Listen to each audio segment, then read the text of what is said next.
What's going on, everyone? Ains here, Season Gaming, and today we've got a controller unboxing and review for you.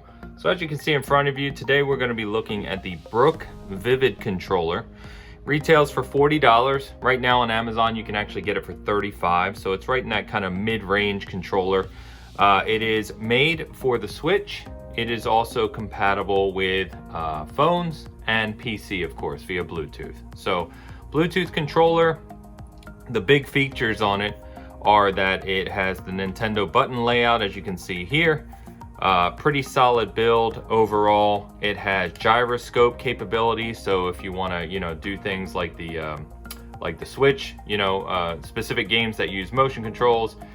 It also has back paddles, some macro capability, so it's a pretty fully featured controller. So in this review, we're going to talk about what comes in the box and the package. We're going to compare it to other modern controllers, including the Switch Pro controller, and I'm going to show you connecting to the Switch and how it responds.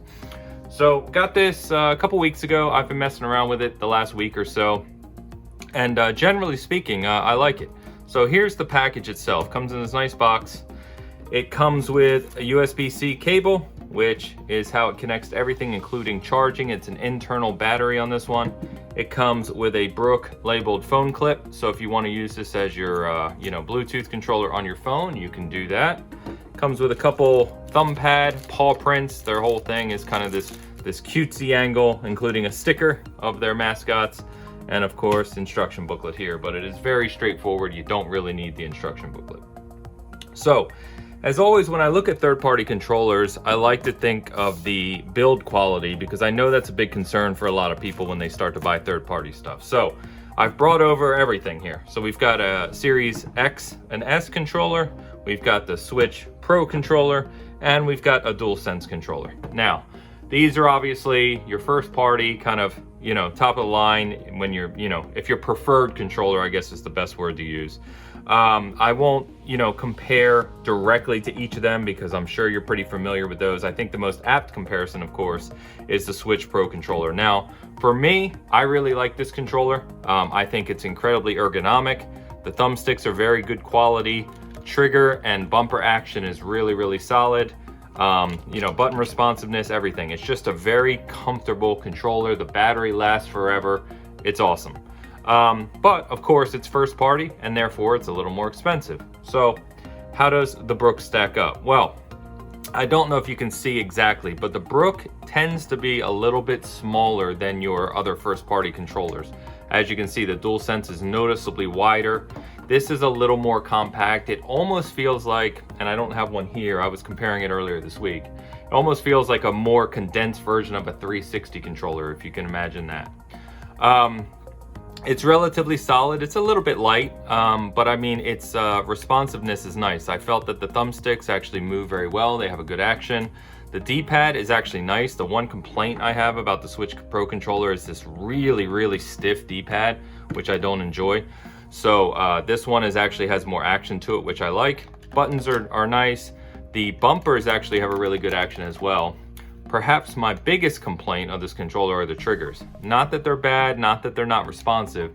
They just have a very kind of iffy action. Whereas, most of these first party controllers are very clear and clickety with their triggers. These ones are kind of mushy. But other than that, it's played well.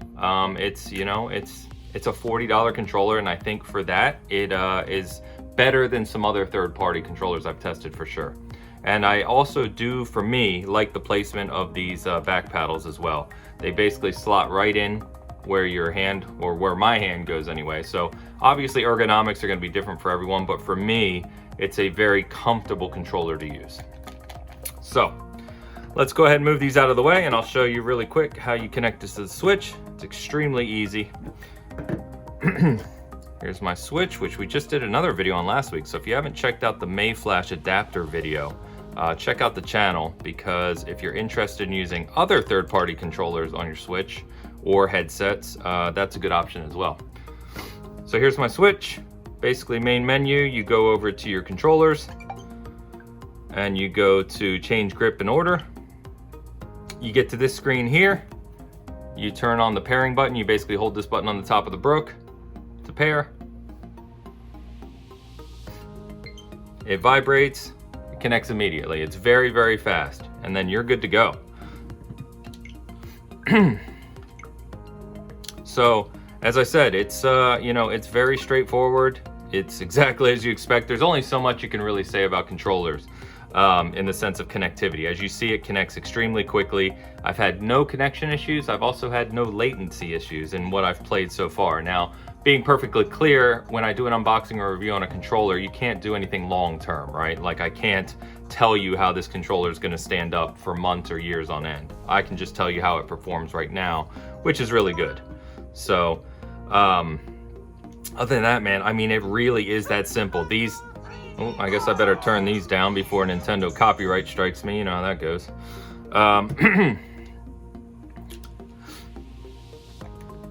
There you go, Luigi.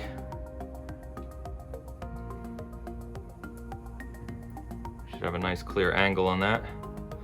And, you know, it's, as you can see there, I mean, there's no latency, there's no issue, I've had no connection issues, like I've said. So oh, I forgot I completely started a brand new game on this. So anyway, that is really it. Just to show you, let me go ahead and turn this off. I'm getting it mixed up with my Steam Deck here in terms of where the power button is, excuse me.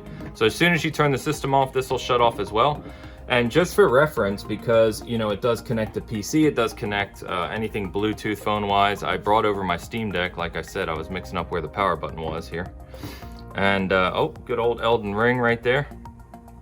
So, if, you know, if you're someone who wants to use it with your Steam Deck or anything else, I just wanted to show you quickly, you know, how simple this was. It's just like the, it's exactly like the Switch where, you know, it's very fast and easy to connect. It should come up as a Pro controller here in a second. Hopefully it doesn't let me down. I've done this multiple times, but we'll see what, we'll see if there's any issues. I don't even know what these other things are it's trying to connect to be honest with you. Oh, there's the Pro controller. I didn't realize that it was already there.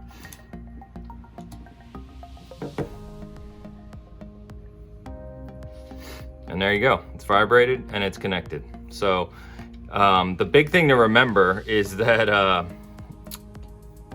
what was I gonna say? The big thing to remember when you're using the Steam Deck, of course, is that, or any other controller, is that this is the Nintendo layout. So if you're used to using an Xbox or a PlayStation controller, it's gonna be backwards for your X, Y, and A, B.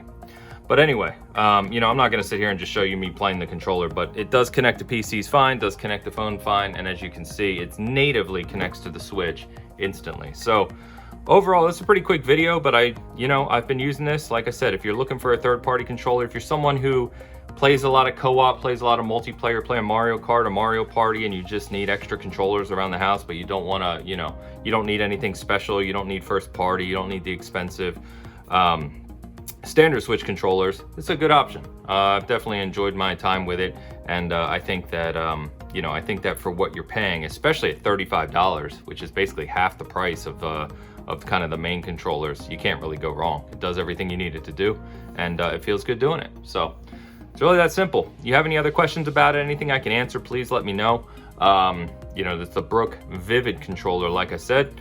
And as always, I appreciate you tuning in. We've got all kinds of new things we're testing out over here at Season Gaming, so you can stay tuned for other videos. And like I said, if you haven't checked out that May Flash video, which is a USB connector for the Switch that allows you to use Xbox controllers, DualSense, etc., you can do that as well. So thank you as always for tuning in to Season Gaming. Leave me a comment, leave me a like, please. Let me know if anything I can answer. Otherwise, we will see you next time.